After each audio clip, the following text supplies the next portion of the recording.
Are you wanting to see the status of your team at a glance? Well, in this week's Power BI for Sports Science tutorial, I will show you how to do just that using a matrix and conditional formatting. So stay tuned.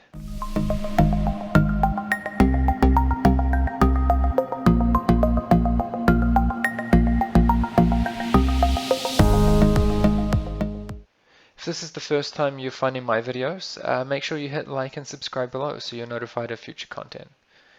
Alright, so before we get going this week, what I'm going to do is just show you quickly where we ended up last time. And we'd created this player report and we'd created these graphs in the middle here over time. I've gone away and I've added more of the background in, so we've got our player report title, some labels for what each metric is on the left here, and we've got all our cards showing our acute chronics and chronic loads, and those are all conditionally formatted. So this week what we're going to do is we're going to add a matrix here on this new page that I've created, and we're going to do that by first we'll just drop the matrix onto the canvas there, create it nice and big, and then we're going to do a few things, and we're going to use some of our extra tables that we imported at the start of creating this dashboard or load monitoring dashboard. So first I'm going to add position from my positions table. Oh, wasn't clicking on the matrix. There we go. So that's going in there because we have that ordered by 1, 2, 3, 4, and so that just puts it into an order that we want it to be in. What we're also going to do is use the athlete from the athlete table, as that is ordered as well. This will put them all into their positions and it will keep them in an order that we created earlier. So now you can see here we've got this plus on the side. If we click that, we'll see the athletes. What we can also do if we click this to just get rid of all of them is click this one here to expand down one level on the hierarchy, and then it'll just expand everyone. Before we get going, what we'll do is we will just change a few things here. What I want this to be actually is black, background is white, black, white. There we go. We don't need banded rows. And let's make this a bit bigger. Let's just go with about 15. Let's go 14. What we'll do is we'll do the same thing for our headers on the side as well. So we'll make them 15. Yeah, that'll do. And then also our column headers, we need to make sure that those are bigger. And we will center align them. Okay, so there, so far we have our, the start of our matrix. Let's just change the font here. And then what we're going to do is just add on each of the values that we created the other day in measures. It's very simple, so we're just going to go, let's go total distance 7, then 28, and then we'll go play load 7, then 28, band 5, and then band 7. So now we have all of our values. So let's just go and we'll just change this to 7 day. Oh, helps if I click 7. There we go. TD 28 day.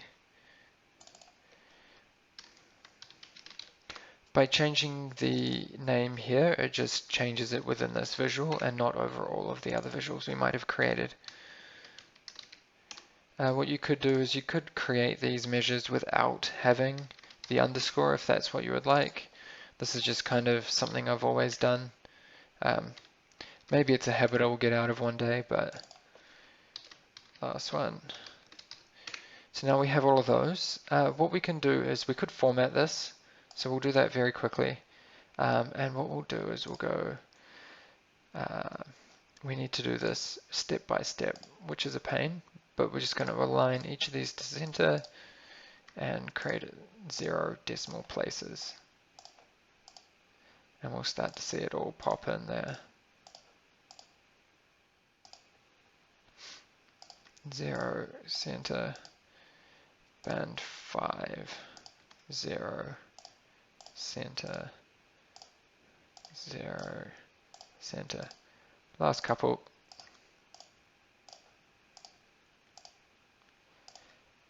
Okay, so now we have those. What we can do as well is the totals on our positional lines, we can remove those.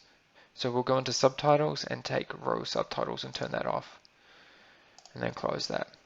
That doesn't stop you from seeing a value when you do that and close or minimize the group. But at this point, at the end of the day, it's not really that valuable to us to see the total sum for each player or each player group. So now we have that.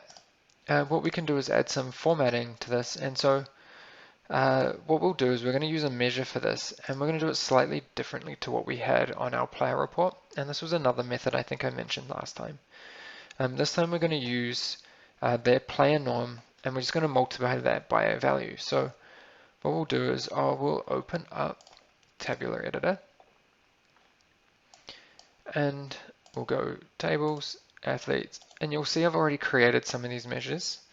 And we'll take a look, and what I'll do is I'll just copy one over into total distance, and I'll walk through each thing. So first of all, we need to find the norm for the player, and then we need to find their current value. So we're going to change this to TD, and then we're using what's called a switch formula. See if I can just format this a little bit. And what it's doing is looking for a true scenario. So we're going to start with our highest first. I'm going to go current is greater than norm times by 3.5, 2.5, 1.5, and a half.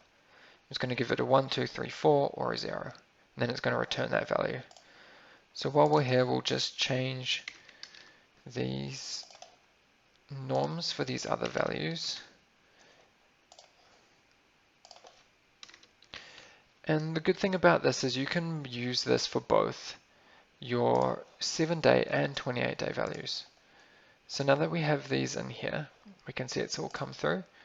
We can click on to field formatting, conditional formatting, and we'll just use 7-day, and we'll go background color. Hit advanced, and we'll go rules, and then we will just click on athlete table, colors, color TD. And now we know that each one is just a value. So if we go 0, for example, we can just leave the background as white. Get that to change. If it's a 1, we know that's going to be on the higher end, so let's make that a little bit darker. 2, and keep that as our normal color. Is 3. We can make a little bit brighter, sort of lighter, and then the last one, 4. Can make as light as possible. So now we have that. If we click OK, we can see all our values there. So we can see the darker ends here. These are guys that are above 3.5 times their norm. So there's only a couple of them. The rest of them are in roughly 2.5 to 3.5. So you can do the same thing for each of those.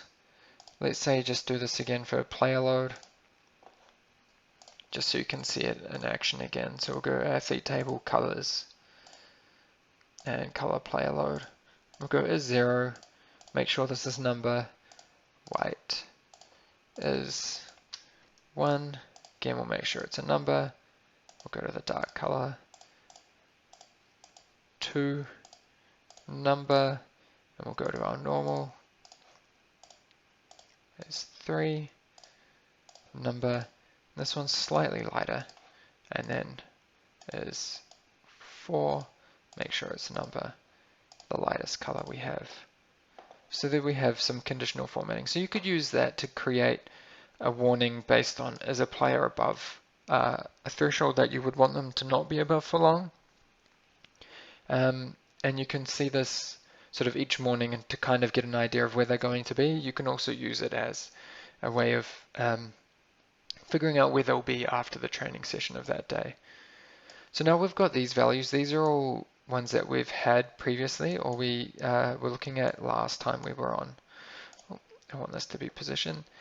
There's one other value I have added in, and it would be of interest to include this here, is our max velocities.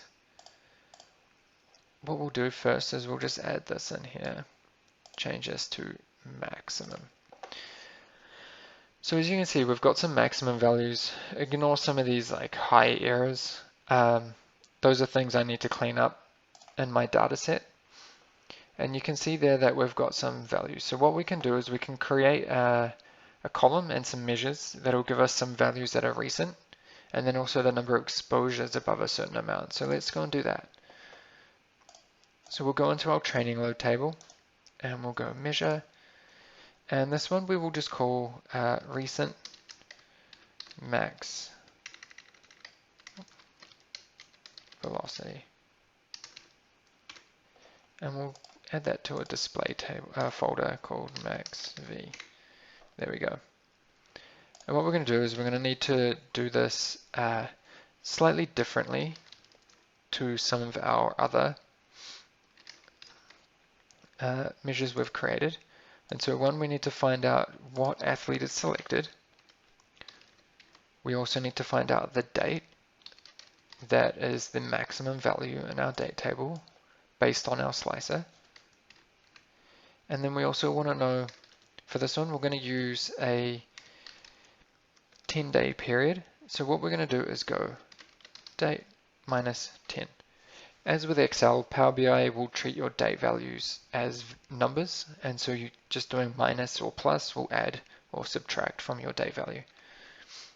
And then all we're going to do is create a filtered data set.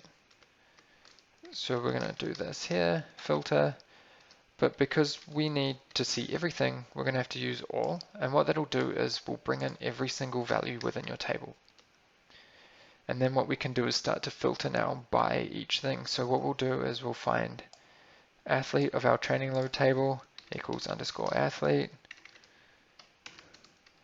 and then we'll find our date here, and we want this one to be less than or equal to our date. Then we'll go our minimum date, so we'll go here, and we want that to obviously be greater than or equal to min date. And then the last one we're going to do is we're going to add in a way of treating something. So this has to always be less than or equal to, let's just go with 11 for this.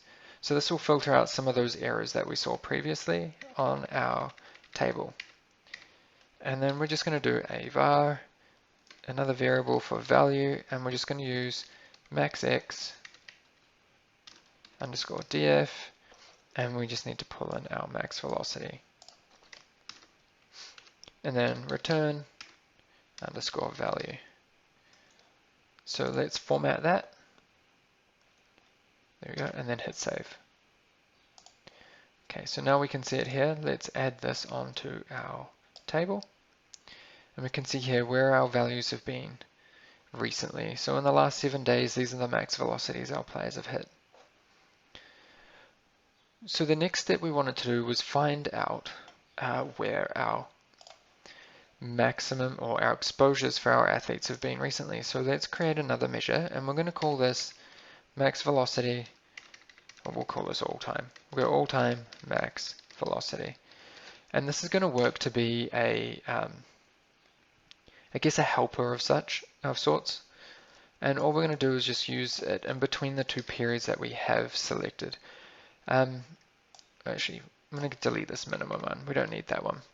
So I'm using this max value just because obviously some of this data set goes into the future, and I want to kind of show you at a specific time how it's going to calculate. So what we're going to do is just change two things there. So it just needs to be less than or equal to our date. We'll find the maximum value and return that. It's also got to be less than 11.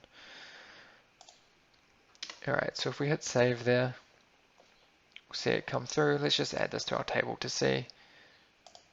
And there you can see where our values are sitting. So recently he's done this, but this is his all-time maximum here.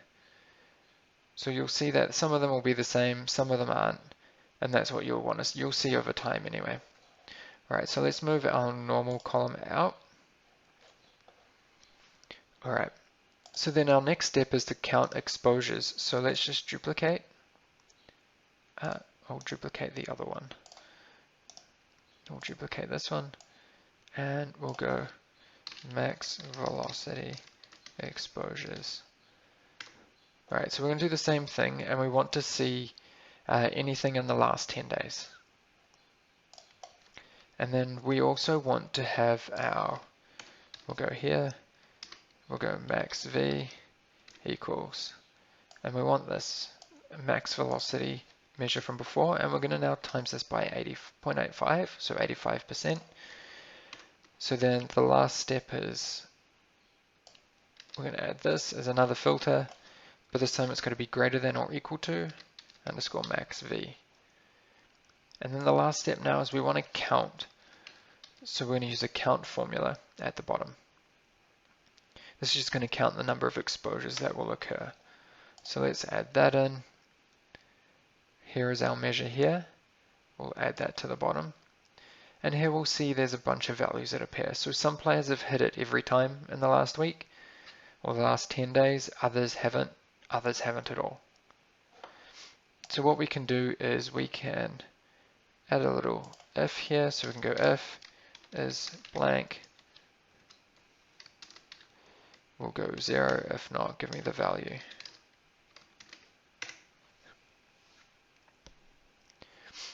Oh, we don't want that for everyone. Let's do this here.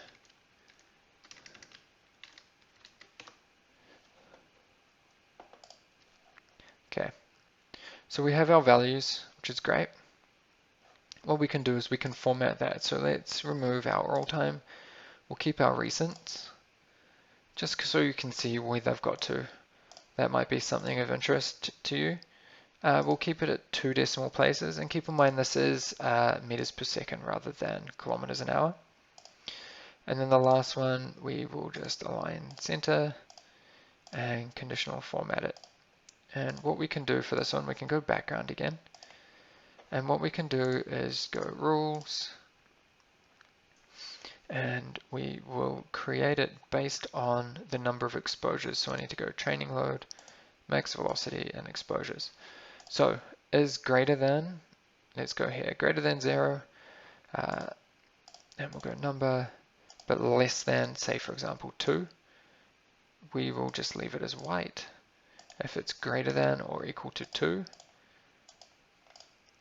but then less than, let's say 4, we'll just go a light color, and then we'll just, for greater simplicity here, we'll just go greater than or equal to 4, and we'll just add in 1,000, because at that point it's not too much of an issue.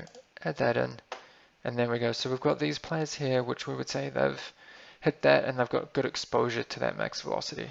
As we know as sports scientists, that can have a nice protective effect for our athletes from hamstring injuries, combined with the distance they actually run above that speed. So we're not going to see that distance based on just exposures, but at least that tells us, okay, these players are hitting that max velocity, which is really important, obviously, and so it's good to know. What you could do, and I know this is possible within the catapult system, is you can add a second set of bands, which you could use your max velocity to create a relative band for those for all your athletes. So then you could see, okay, are these players actually getting above 85%, and what is the distance they are covering?